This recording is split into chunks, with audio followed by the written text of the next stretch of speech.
Hello and welcome to Rise of Humanity, Personal Development for the Spiritual Warrior. I am your host, Chris Karamai, and today I'm joined by my guest and friend, Michelange Quay.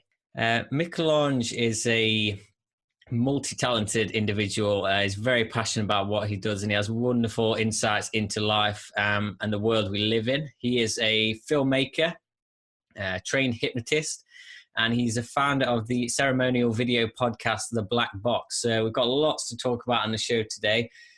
Michelange, it's great to have you here. Thank you for being here.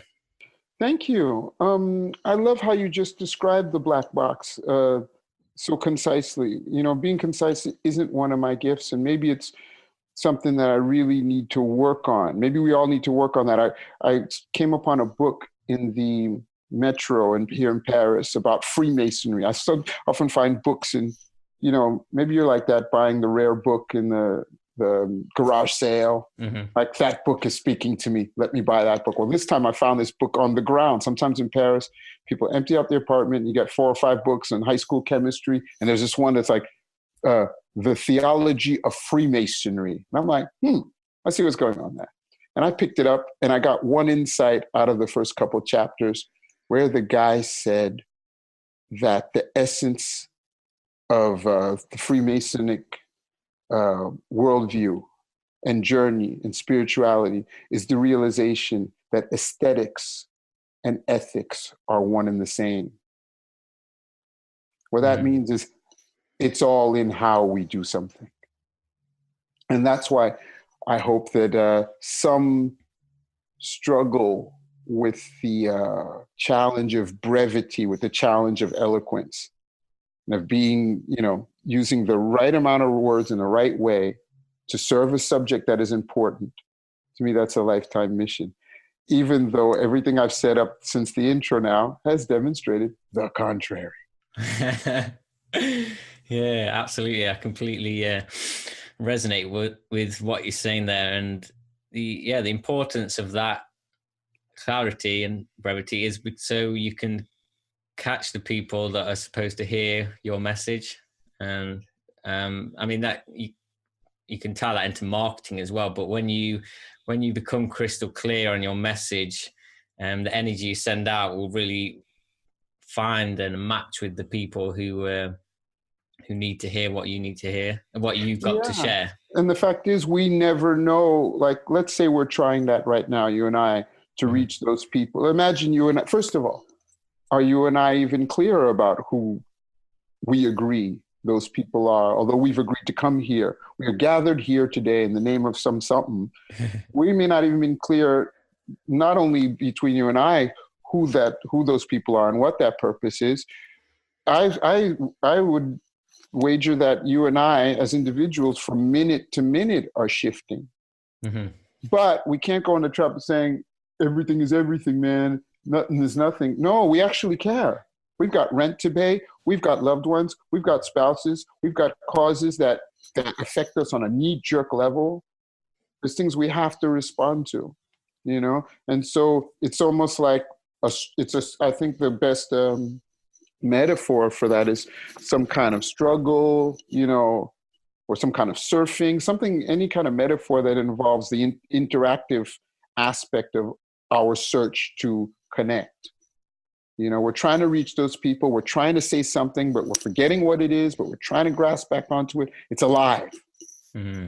The situation's alive, you know, and there's no space for us to not care. We are constantly giving a shit, whether we admit it or not. We're more or less conscious of the fact that we really do care about some things at a given moment. Yeah, definitely. And do you find that struggle triggers growth in consciousness? It pushes us to become more than we are today. Well, yes.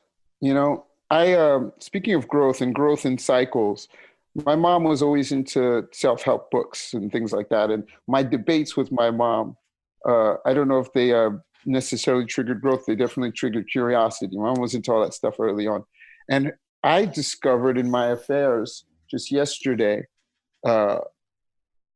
the first self-help book back in the 80s my mom dropped on me, which is M. Scott Peck's the road less traveled. Like it's old school. It's like the title. What does it say? A new psychology of love, traditional values, and spiritual growth. I'm like, what about the mushroom and the entities? And what about astral travel and ancestors and other mind fuckery, mom? And, you know, and I was looking at this book and I'm like, Dad, this shit here is deep. Because what he's basically saying, you know, I'm still in the beginning rereading this that I read when I was 14 years old. Mm-hmm. He's basically saying that our suffering is our refusal, comes from our refusal to grow. And I definitely think that acknowledging what's coming at us, growth comes from that. We see that in nature, you know, the plant is receiving the proper nutrient and it's responding to it. If it's not receiving the proper nutrient, or if the vessel in which it is placed doesn't allow for it to receive that nutrient, it will not grow. So I think definitely, I'm convinced that metaphor, again, growth is a metaphor. All words are metaphors. You know, and what do we mean when we say grow? Do we mean kicking ass? When people say, like, the slogans all around in the culture, being a better you, I'm going to be a better, like, what do we mean by that? We have to ask ourselves, what do we mean by that? And if we don't ask ourselves what we mean by that, then we'll be unconscious of why we're unhappy. We'll start to feel off. We'll start to eat too many crisps. We'll start to smoke too many fags. We'll start to drink too much. We'll start to mistreat our friends and people around us in the guise of kicking ass, or in the guise of give me a break, or in the guise of I'm being in any number of guises.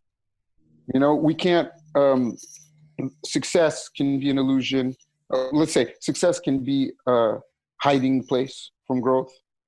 Spirituality can be a hiding place from growth. Hard work can be a hiding place from growth. So-called love can be a hiding place from growth. And any of these other things can also be the place where growth happens. The Son of Man hath no home, says the traditional good book. You know, and so I think that any, you know, it's not the content. The growth isn't in the content. Otherwise, we'd use it to not grow. If we could say podcasting will make us grow, and we knew that for sure, then we'd neglect caring for that podcast. It's because we're not sure whether this is where it's at that we apply care to it, and because we desire to grow, we desire to connect. So I think that struggle to grow or to refuse growth is one way of describing our situation, our dilemma. Yeah, it's very much, from what you're saying, it's a journey into the unknown. You have to take that journey to grow. Yeah, because it is unknown. Yeah. I don't know what's happening right now, and I need to. I can't cop out. I can't opt out and be like, dude, I don't know. You know, like here we are in this conversation. If I treat this too lightly, my relationship with you will be damaged. And I might say, well, fuck him. But that will affect the way that I treat other relationships and so on. You know, so we can't escape from, they call it karma in some of those traditions, but I don't think, given that we're never in another time period, we're always in this so-called present, we don't even know what time is. You know, as we explored with your other podcast, I recommend to the listeners, Wagoneer, talking about lucid dreaming. Like, that was deep. And what I got out of it, you know, this is a guy who's been studying lucid dreaming for decades. The guy's been slaying dragons, slaying ladies, slaying the ego, slaying Dormammu. He's been going back and forth on the other side.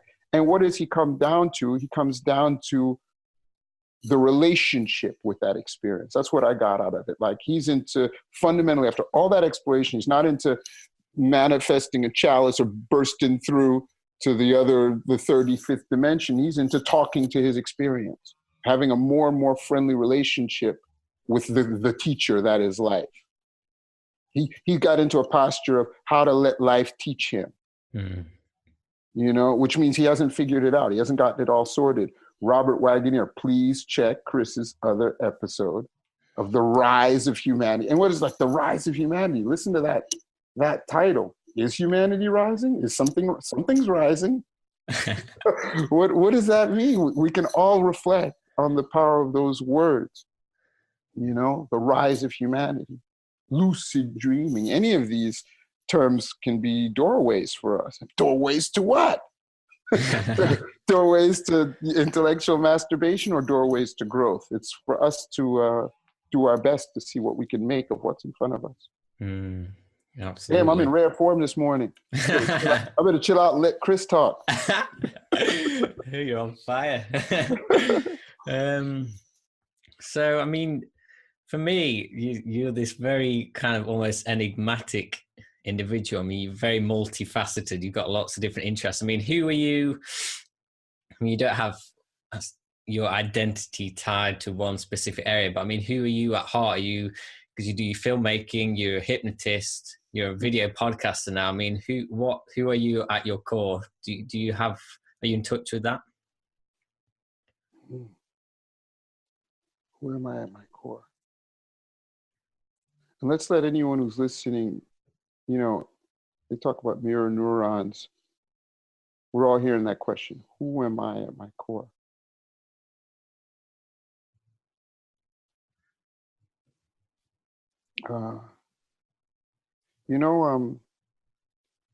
In my deepest moments of terror or bewilderment, or in my most generous moments, I think of my children. I don't know where the core is, but somewhere near the twirling toilet bowl vacuum of that core, of what's motivating me, something to do with relationship, and I love my two girls very much. I got two daughters, love them very much. There's a lady in my life who's also my partner in making the films and this work with the black box and all that.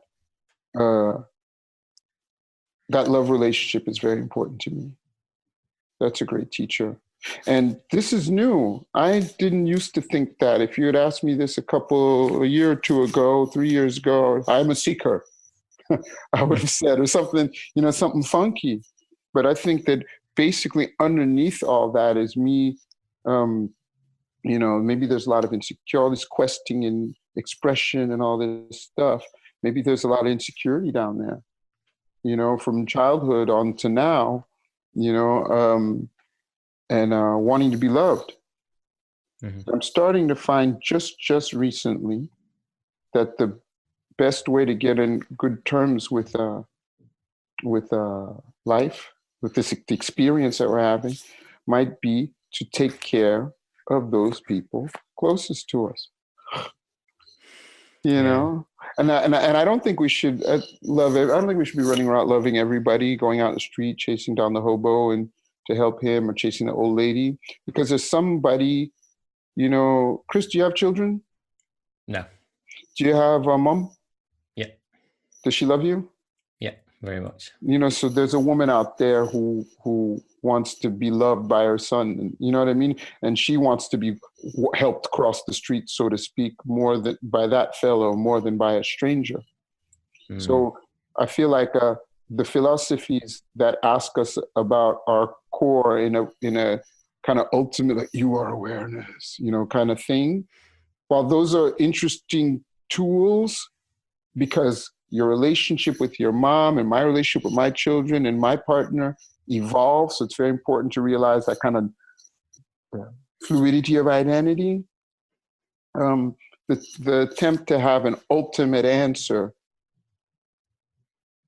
of who we are at our core is a way of copping out, is a way of fleeing from the fact of relationship, which is quite relative. There's some friends of yours who need to hear from you more than others. There's some emails that demand a response, and then we can cop out. I'm on a retreat right now, solving the universe. Yeah.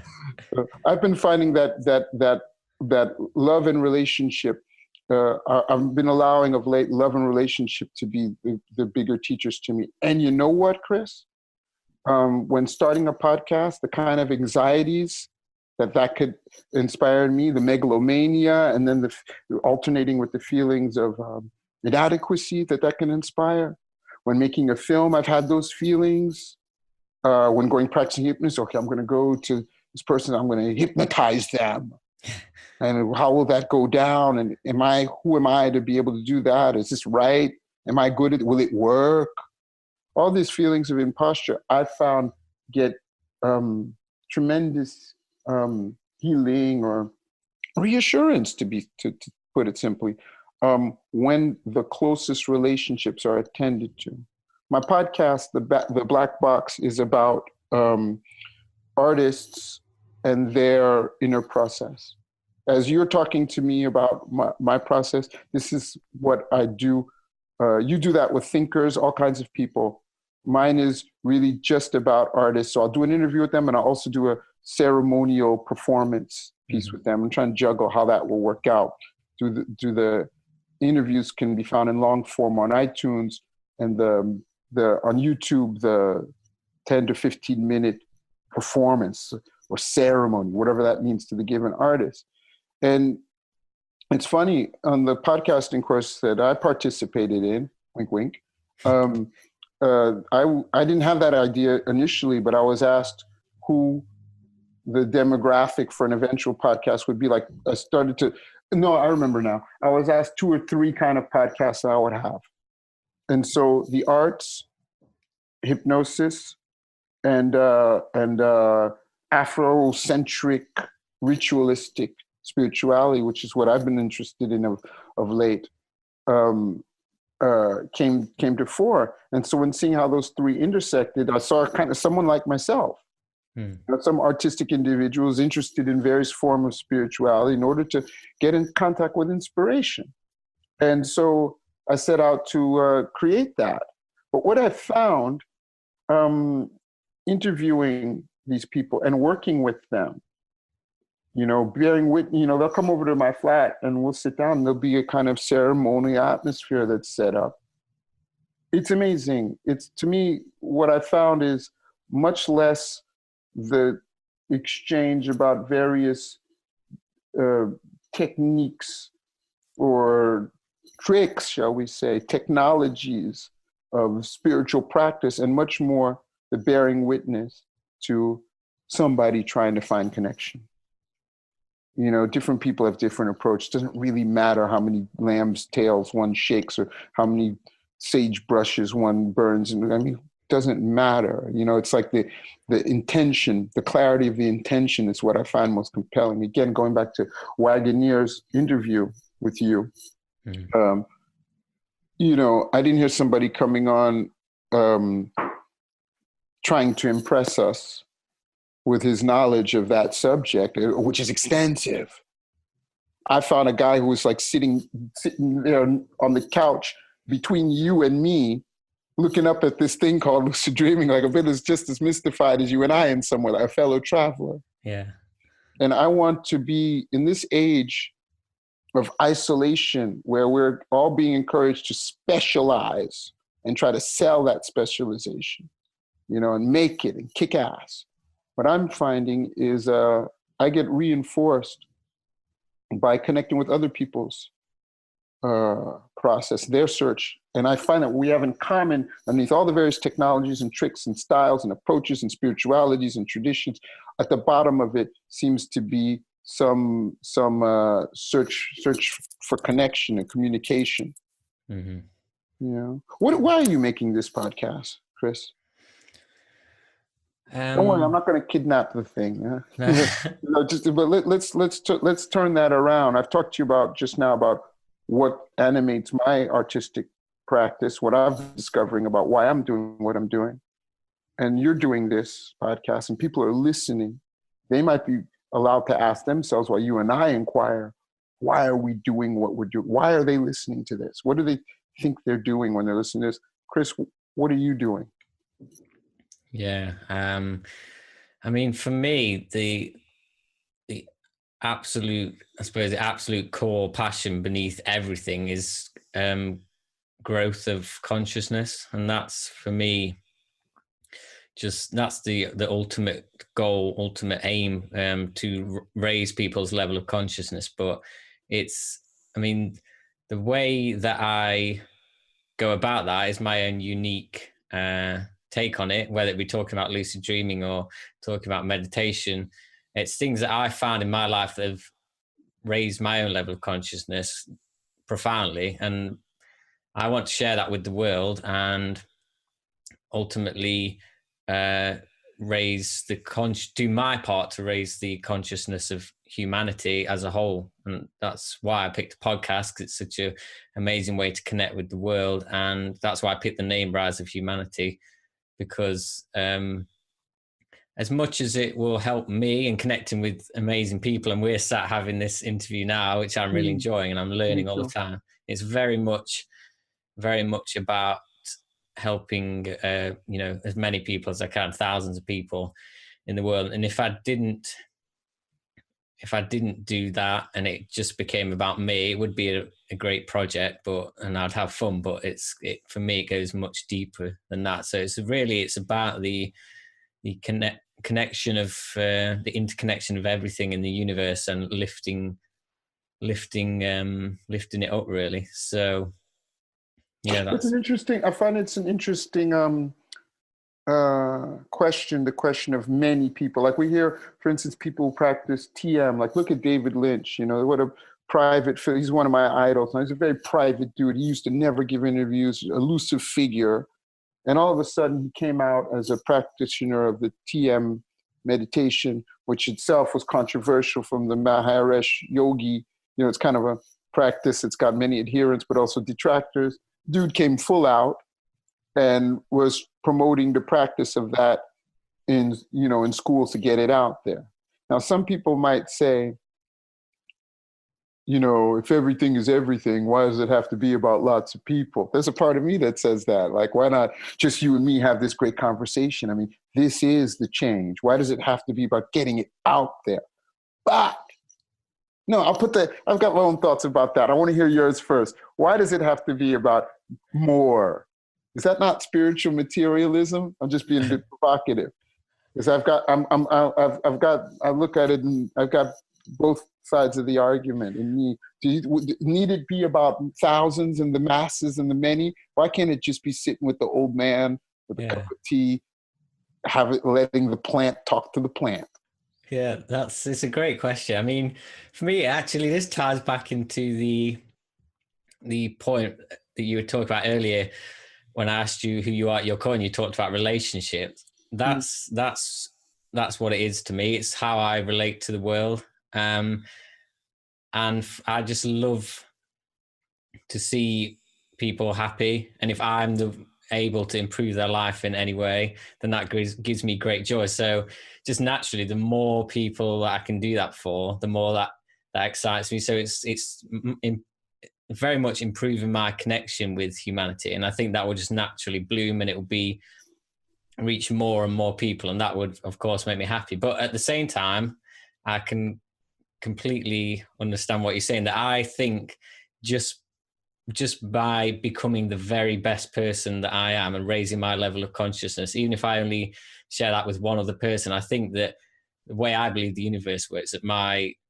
consciousness will have an energetic ripple effect across the world, and it will lift other people up, regardless of whether they even come into contact with me, just by raising my level of awareness. So yeah, in a way, it's just a win-win. I think everything that I'll do with Rise of Humanity will improve humanity, without doubt. You just did a double bind. It's like I was waiting for you to do the pros and the cons. Homeboy did the pros and the pros, which is cool because on one hand, as you said, a positive interaction. We're having a positive interaction. While it's positive, and good things are happening to us.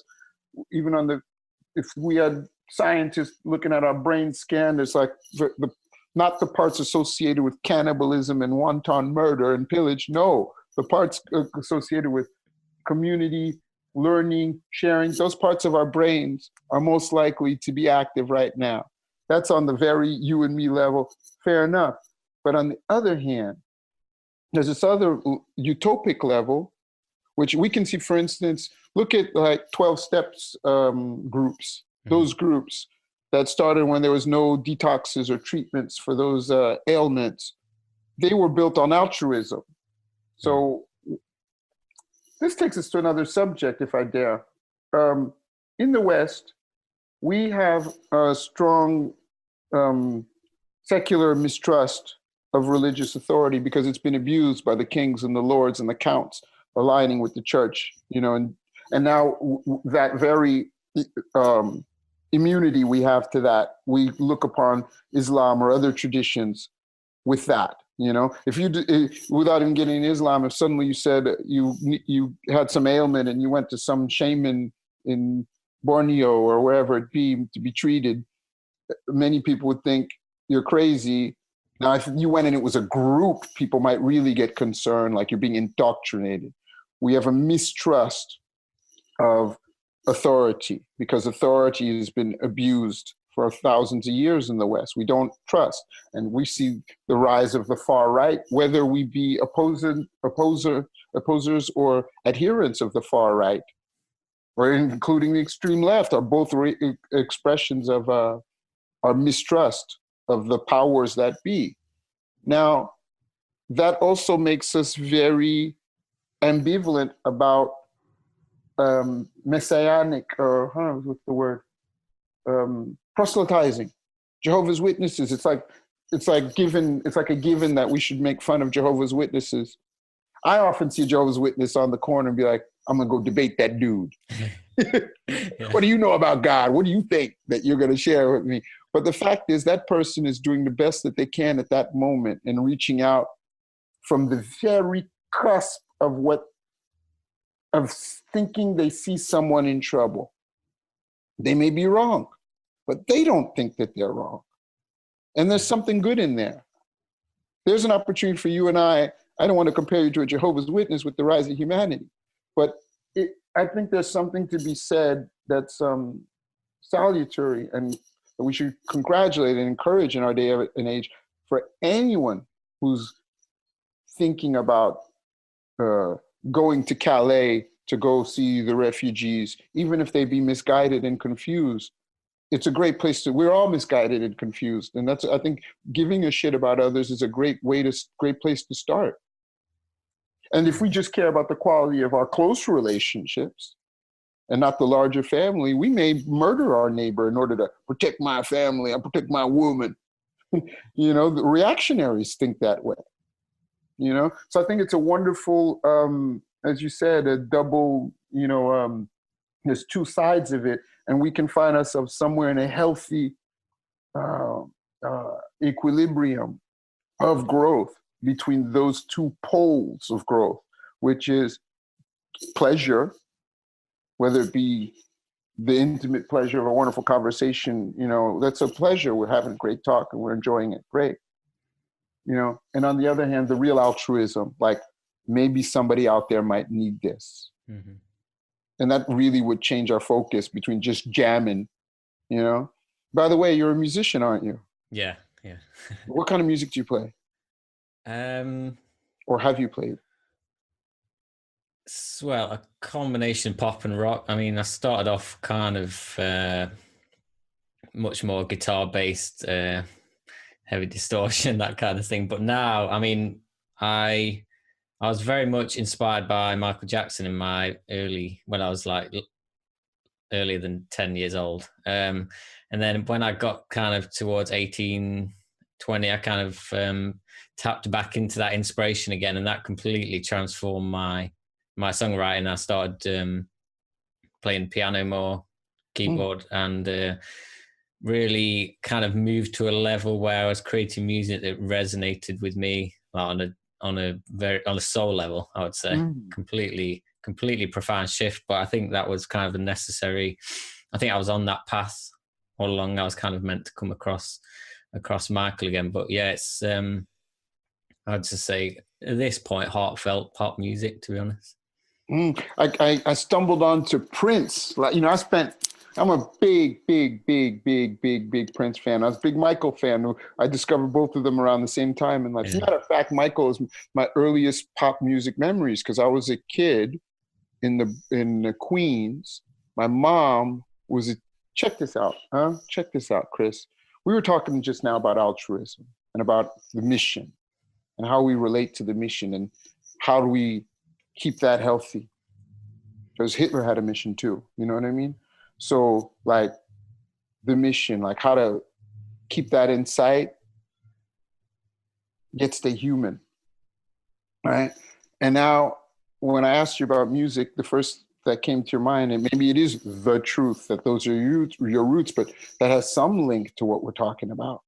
Michael Jackson is most certainly, if not Stevie Wonder or Bob Marley's really, or, you know, Dylan or somebody, he's really a musician who was imbued with a sense of mission, you know, to change, to heal the world, make it a better, really, to make it a better place. This is what the dude was about. And he was able to touch so many people. And it comes to me as you say that my earliest pop memories were of Michael Jackson. And I remember my mom, who was a school teacher, used to have kids over who were bilingual kids. She was teaching in the public school system back in the 70s. They had programs like that to help integrate kids who are bilingual. My mom, who was Haitian, was helping some of these Haitian immigrants' kids, and they would come over for barbecues on the Saturdays. And this was back in the disco era. They had the afros and everything, and it was like the block party. And I remember that album, Off the Wall, 1979, was out. You know, you know, Yeah. you know, and there was a joy in the air. And I remember them helping me ride a bike. I remember they were running with me with the bike, and at some point, this group of kids with their afros, beautiful, were running with me, and imperceptibly they let go, and I was able to ride a bike. And that was completely underneath the aura of Michael's joy-sharing mission, you know? And it's good stuff. Like when I think about Stevie Wonder again, it's like, geez Louise, this man, he makes you happy. A musician who goes there to find a happiness that is sincere. He's not playing. He goes there. It's very easy to go on the rage. It's very easy to do rage. But then again, I say that. But is that true? I was just quoting there, as a matter of fact, you might not have heard it underneath the grunting. I was quoting Nirvana there. And I think that that song, Daddy's little girl ain't a girl no more. You know that song? I don't know.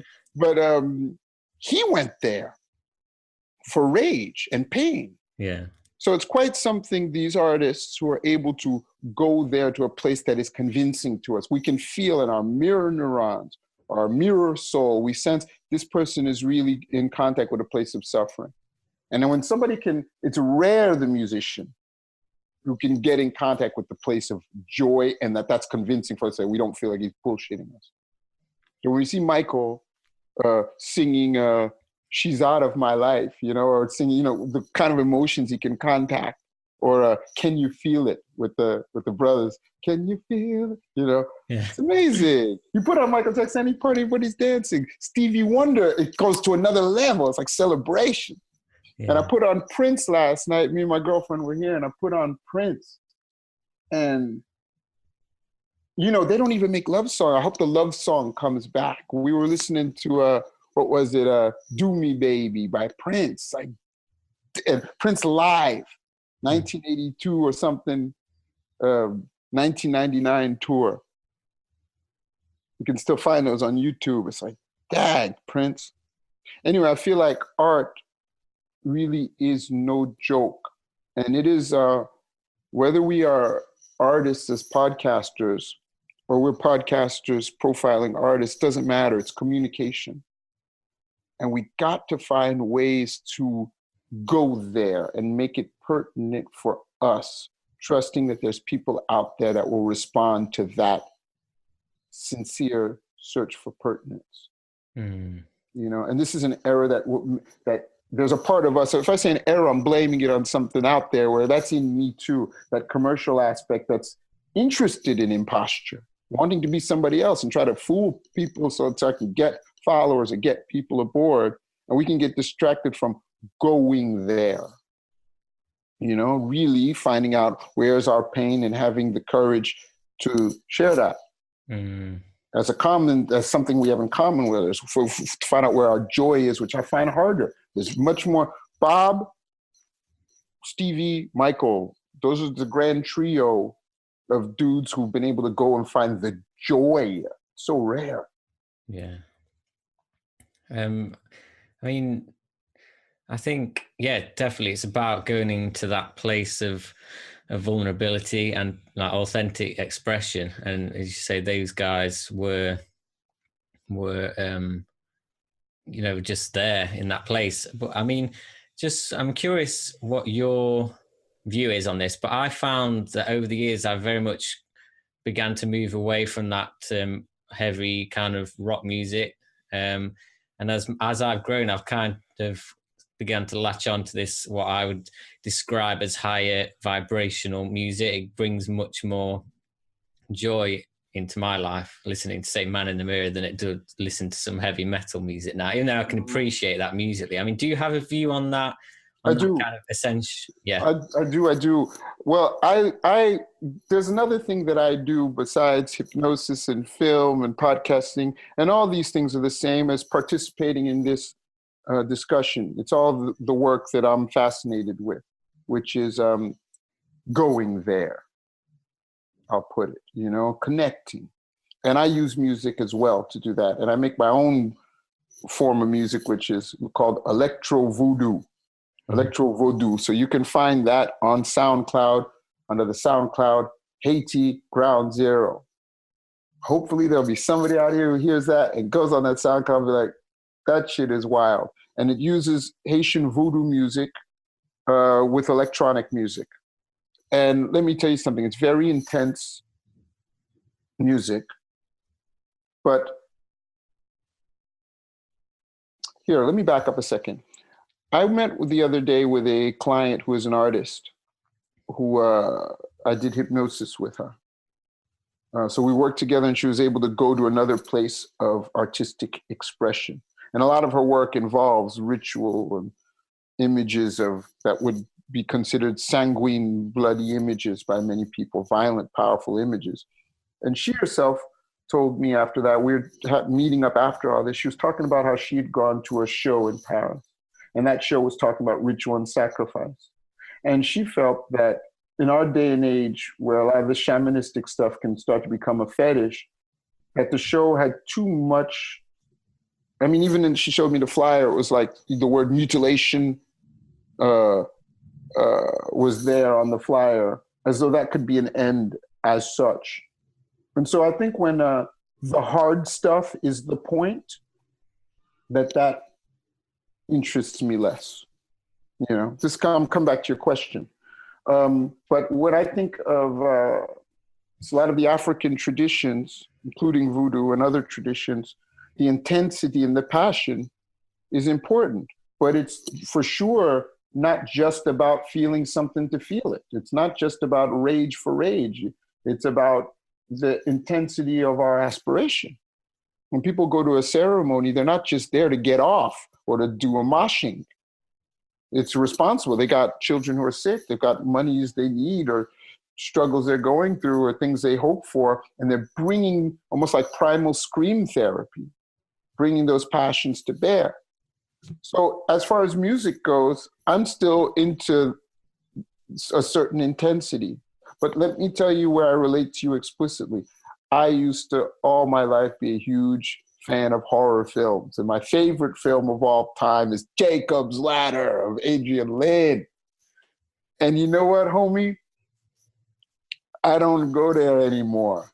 I'm black. Everybody says I must go see that movie, Get Out. I've already gotten out. I'm not going there because I feel, look here, this discussion I'm having with you is precious. And I don't know if there's another life besides this discussion. We may be in here for eternity. In this conversation, there's eternities in here. And, I used to do some Zen practice, and Mayazumi Roshi of that Zen center, his catch slogan was appreciate your life. And that itself is a Zen koan, to appreciate our life. So if somebody's doing some intensity, look, we may be involved with our loved ones in the act of love. There may be a moment of intensity. You may be banging the drums and it gets loud. You may be at some positive rally or walking across the coals with Anthony Robbins and saying, yeah. So I'm down for intensity, but I'm definitely at this age, I've got children, I've got friends, I got Chris in my life. I can't mess around with the mind too much. I do not believe in morbidity. And so I feel like the horror movies, as well, I used to love them. I can't go there. I think it's irresponsible. That's just my take. In this big mystery, I don't know how the causality works. I don't know how the rise of humanity works or the fall of humanity works. And maybe those oscillate. Don't know how what you and I do affects others. But because I don't know, and I see the power of mass mediums, let's be concrete. Let's look at that film. You may be in Derbyshire Twitter, Derbyshire internet, and there's handicapped people internet, there's black people internet, and you don't know about that. I don't know about Derbyshire white people internet, without even realizing there is such a thing. There's posh Derbyshire internet. Maybe you do or don't know about that world. There's like these bubbles of internet communities. Yeah. And when that movie Get Out came out, in the context that we're living in the United States and in the Western world, of paranoia, of mistrust for our neighbors, that film that pushed even further, in the same way Rosemary's Baby, expressed, well, it's a paradox because he suffered from that tragedy, but expressed the paranoia that we don't often talk about at the end of the 60s.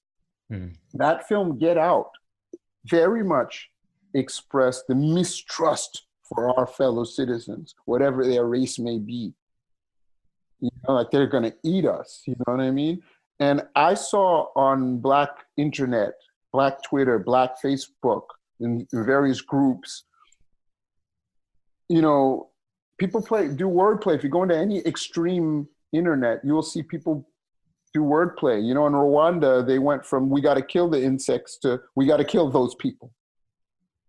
So people use the wordplay, the shell game of internet in strange ways to create the trance by which they can allow themselves to hate with impunity. And that film was definitely used as a ceremonial device by many people out there to take the hate out in the culture another notch. And I don't want to be participating in that, but say, well, let's go see. It's important to go see. Bullshit. No, I don't believe that we have to go see everything or do everything just to know. So that's a long answer as usual, Chris. I started talking about brevity. I was like, yeah, right. But yeah, I completely relate to your quest to feel good and share feeling good. And I think that's a damn responsible, more than responsible. It's like good. I mean, who knows? Maybe if we spend this moment trying to feel good, who knows how far that can go? Who knows how feeling good and sharing good, maybe we're just at the beginning. It's not like, done doing good, been there, done that. No, it might be, it might be a gift that maybe all those gifts are gifts that keep, maybe hate is a Pandora's box that goes as deep as we want to go into it. And so I think that other direction of connection, of sharing, of happiness, of joy, of learning, all these positive things, any positive thing. Mary had a little lamb. Happy birthday to you. Anything. How you doing, mate? Hand slaps, handshakes, hugs, anything. The teacher's posters with the puppy on it. Any good thing is good. All good is good. Yeah, absolutely. I love it. Totally. Totally resonate with what you said there. So that's an awesome point. I'm curious, you got all these amazing insights into the world and your own philosophies. I mean, who are some of your biggest inspirations? I mean, are there like a couple of people you can name that have had a profound impact on your worldview? I must say, Nisargadatta Maharaj, who wrote the famous book, I Am That. He is a sage in, I think, Bombay, who listened to his guru who told him, you are that. And he was a BD cigarette salesman, middle class fellow. And he went into that insight and it took him somewhere. So I read that book about 10 or 15 years ago, and the clarity of its pronouncement still stays with me. That's an important book. to me. Hmm. Geez Louise. Artistically, I relate to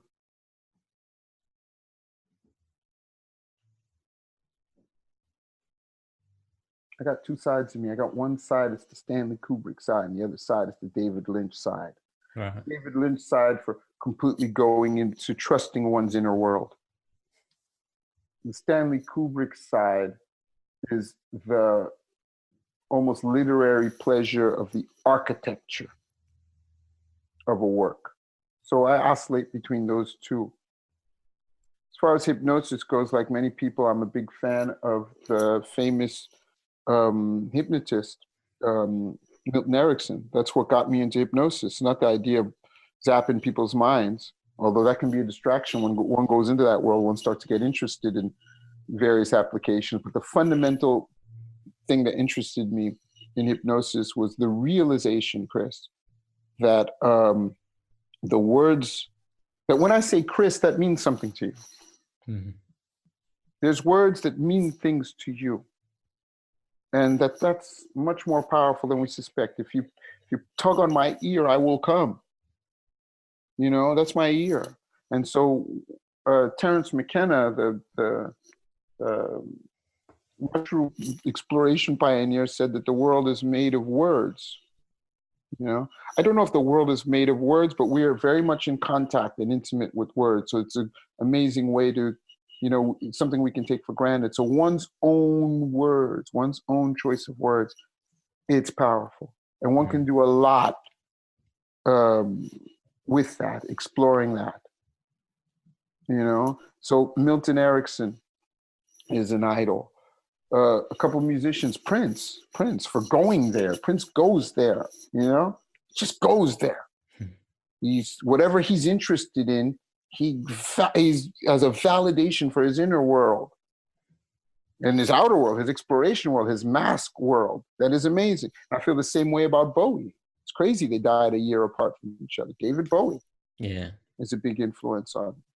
You know, I don't know why, I don't know what I'll have in common with David Bowie, but I think what I like about Bowie is his, Bowie's a romantic artist too. Like Edgar Allan Poe was the first author that I read when I was a child. Like that sort of pleasure in the words, almost the morbid pleasure of the words themselves, the poetry of poetry. And that kind of decadence is something that one hears, I think, in David Bowie's Shifting Masks. So I like that very much. Miles Davis. Who can forget Miles Davis and his incessant quest for new relevant forms of expression and always being willing to work with young people, new people, never getting complacent, always being his own toughest critic and his own best fan. I think all the people that I've mentioned above were people who were uncompromising. Even that dude, Nisargadatta Maharaj, when he says, I am that, he'd have to have spent a lot of time really sincerely asking himself with nobody looking. What does that mean? You know, when you ask, who am I? Like, what is that question? So I'm encouraged by anybody who puts themselves at risk to go further, you know? Awesome. Yeah, I love that. What about you? Give me one or two. I know I'm the guest, but tell me one or two people that you're into. Well, it's funny because I was interviewing this coach the other day on my show, and I asked him, as part of his coaching practice, how do you help your clients get in touch with their core values? And he said, Chris, let me ask you a question. Give me two people who inspire you. And the two that I said who inspirations for me at the moment, one is Peter Sage, who I interviewed recently. For me, it's the thing that inspires me about him is his level of self-belief and inner strength to commit to what he feels is true. And he's just sounds like I should check out Peter Sage. Those are words that speak to me. Yeah, it's incredible level of belief, and someone that definitely inspires me. So that was one of the people that I said. And the other one, I don't know if you've heard of him, a guy called Robert Monroe. No. he's passed away now, but he's a pioneer in human consciousness, and he founded an institute that actually investigates a lot of stuff that you'd probably be very interested in. He's wrote a series of books. The first one is Journeys Out of the Body. So I definitely... Wait a second. Was he into remote viewing and things like this? Yeah. I think I've read about Robert Monroe. Yeah. And so what did you... So for you, he's somebody who inspires you. Yeah, because of his just journey into the unknown, and his I mean, I consider him a pioneer, that he went into something completely unknown, which related to the universe and what the universe is, and sought out to find the answers. And he shared it in a book and courses and everything that he learned. So for me, I mean, it's an inspiration that he went out on that journey, but also the knowledge that he gained and uncovered from that, which he shares in his books and his work, is just knowledge of the universe is just absolutely incredible and a complete game changer for me. So for those two, and when I look at myself, Peter Sage and Robert Monroe, I can see how I am very much inspired by those, isolated qualities. Like, even without thinking about them, that's why they inspire me, I feel, because I resonate with what they embody. So yeah, it sounds like both of them embody, if I dare say, and these would be my... Matter of fact, I'd like to ask you, what word unites both those guys for you? Well, you want to know why I asked what word? Because I studied Ericksonian hypnosis, and your own words will be much more powerful for you than mine. And if I'd say the word that I would, you'd be like, nah, yeah, but that's how we are. Because these are people who are important to you. What kind of words, if any, come to mind that when you think of those two guys, what they'd have in common?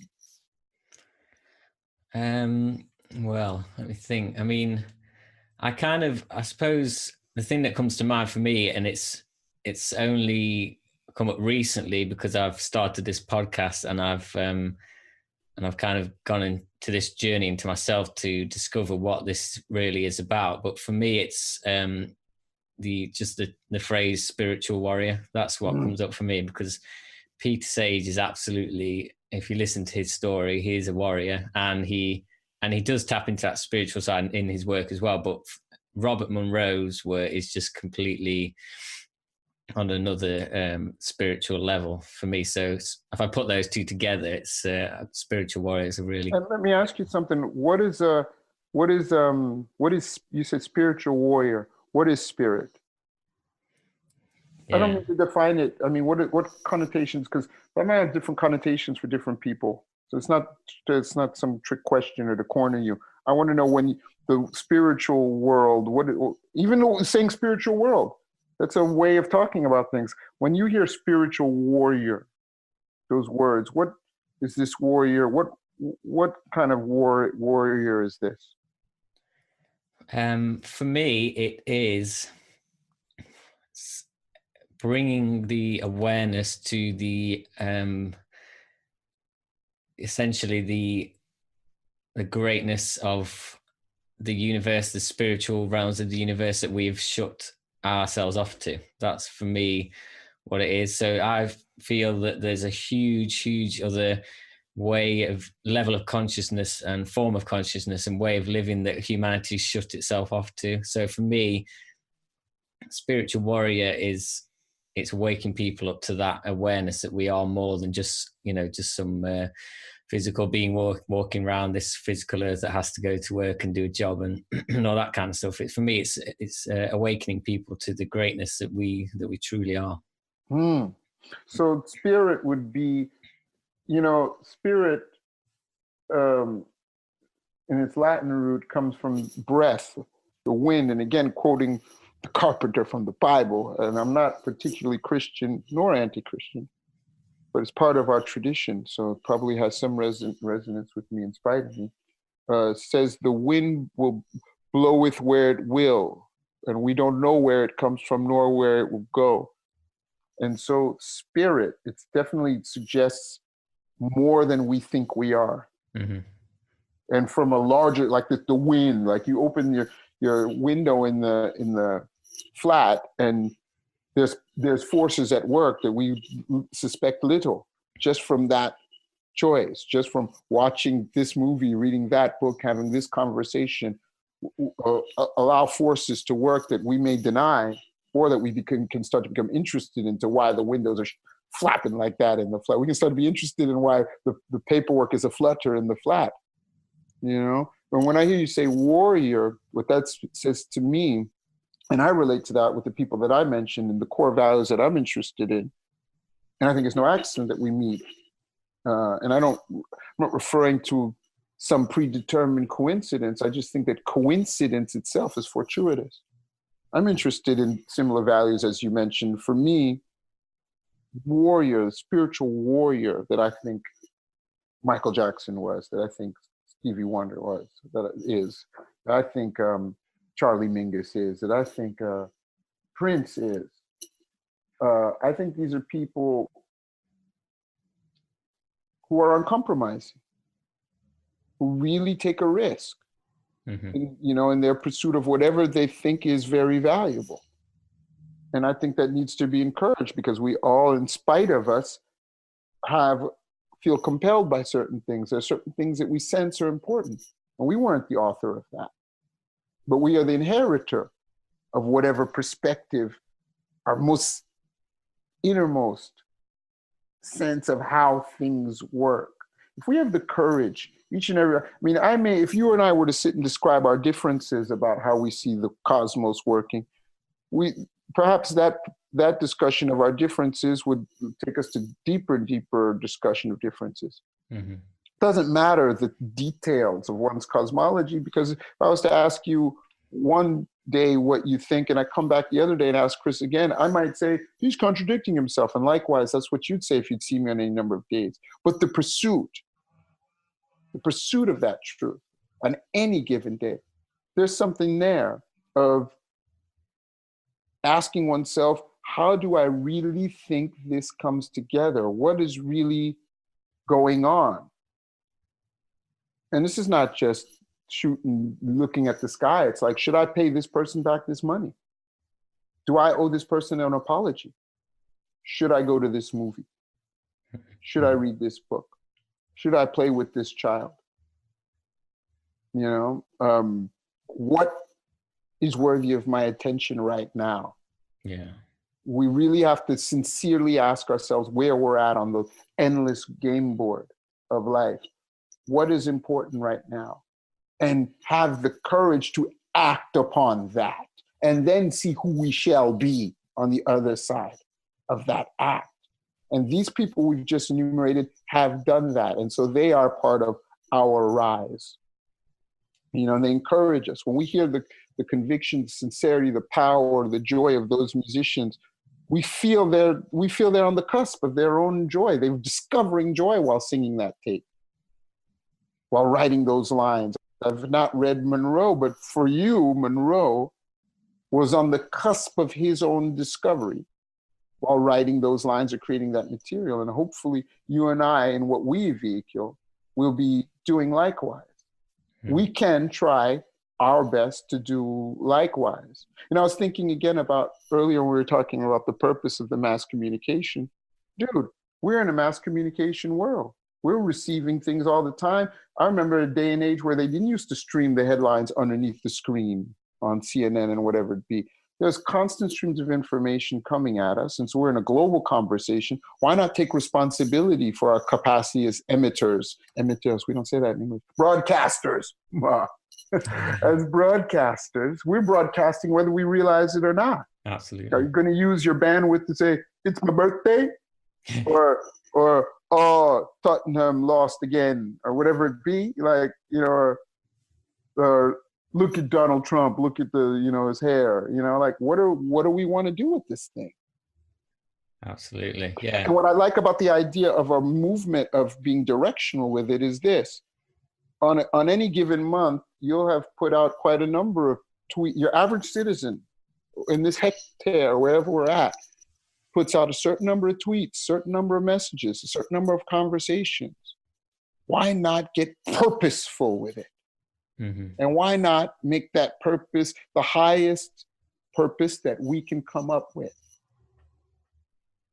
with that communication? So that's ambition, but of a deep form of ambition. It's really trying to make positive use, care, and loving use of one's time.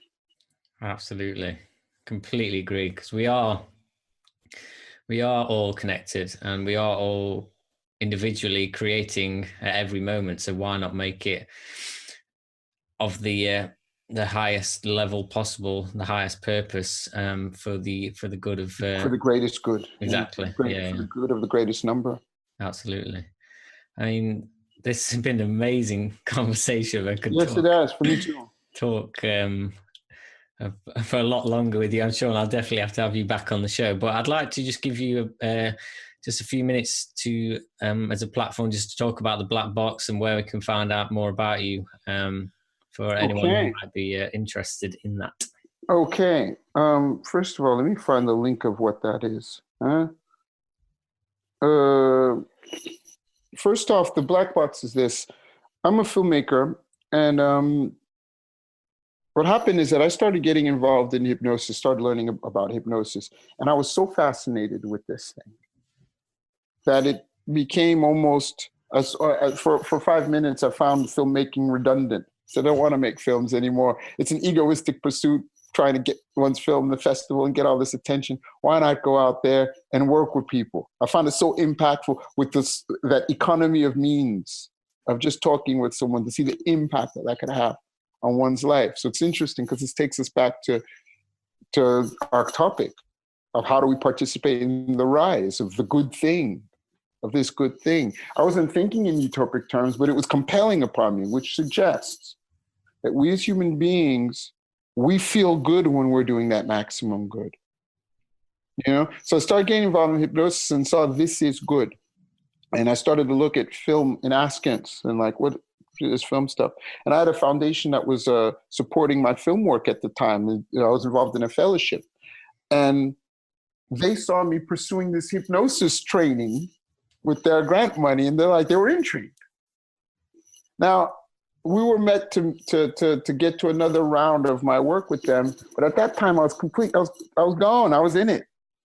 And I sort of put almost as a prayer, a self-hypnotic suggestion to sit there, and I'll say this to anyone out there, the basis of hypnosis is communication with intention and emotion. Mm-hmm. And we can ritualize that and specialize that to, just like music is rhythmic sound, rhythmic expressive sound. Now, after that, of course, there's endless layers of expertise and endless directions. Yet it can be so simple. Such it is with this thing we talk about called hypnosis that's been practiced by your ancestors, my ancestors, all sorts of shaman and medicine men. They are creating occasions on which to write meaning into objects, gestures, and speech with the people who are present. Mm-hmm. And it's powerful. Now, I got fascinated with this, and I started to make to myself a self-suggestion. I wanted to open a practice. I was in New York City at the time. I said, I need 14 grand. I'm going to open, get a couple. I had a space where I could receive people. I'm going to do this. I need 14 grand. What happened? Within 2 weeks, that foundation called me, ready to give me another grant of 14 grand. But contingent on, obviously, it having something to do with film. So this was a conundrum, and I don't take lightly the universe's gifts. I said, there's something here. Mm-hmm. I'm being asked by the universe not to abandon film. I'm not in charge of my pedigree. And so I said to myself, but how can I be true with this?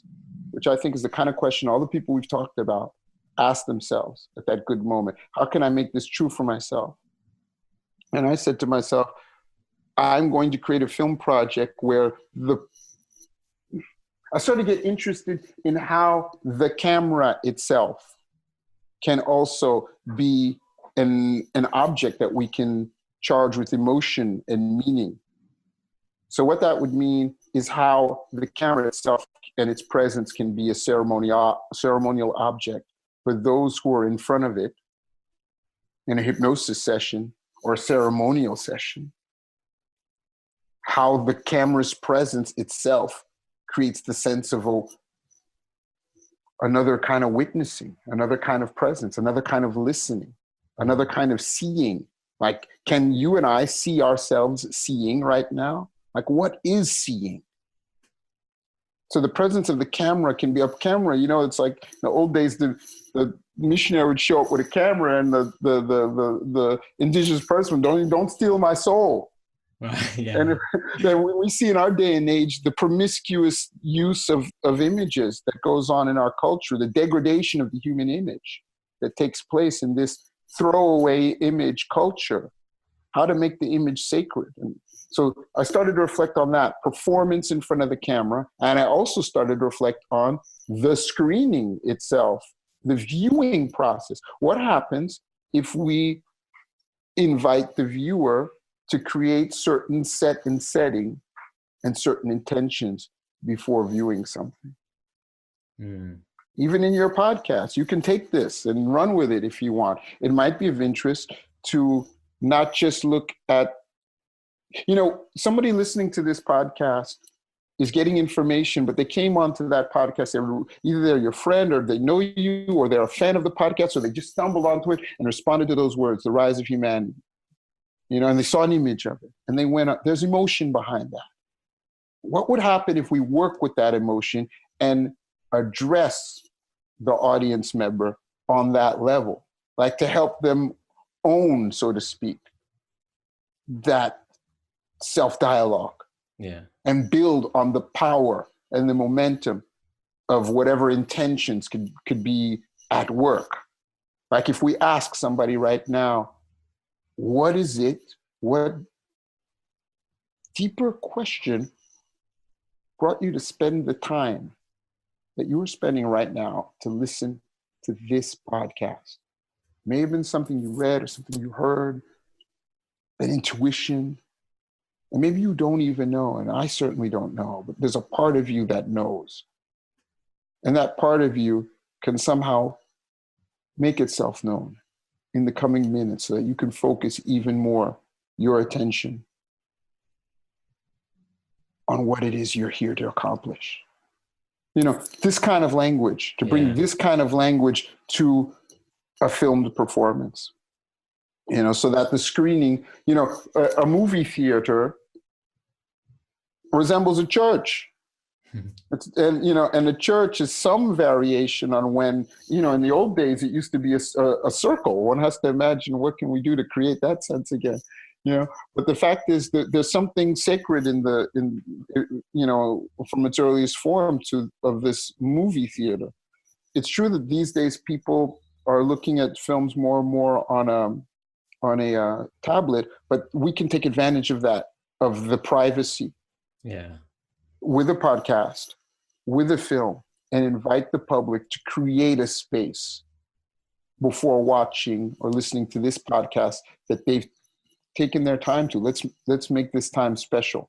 I think that that's something that's missing in society right now, is a sense of the sacred. And sacred is close to the word secret. And secrets, mystic secrets, shamanic secrets, initiatic secrets, to me, are not about information. They're about a moment that was shared. So we have to make that moment. We are able, we don't have to, we are quite able to make something special. And we can remember our ability to do that. You know, whereas this cult, there's a part of us that has a will to banalize and make everything about information more. I didn't went in this trick, and I went and ran the marathon, and now this where I'm going to go do the Wim Hof. I'm going to go breathe in the thing. After I'm going to do that, and I'm going to do ayahuasca, and I'm going to do that, and then I'm going to do some journaling about that and some gratitude. Like in this culture of more, where all of these are doorways. They're all doorways if treated as such. It's we who make the door a doorway by our respect for the doorway. So we are active sculptors of this reality. If we act as such, sincerely, and so I think sincerity is another watchword for these people that we've talked about. They have a sincerity in their quest. So courage and sincerity somehow go together.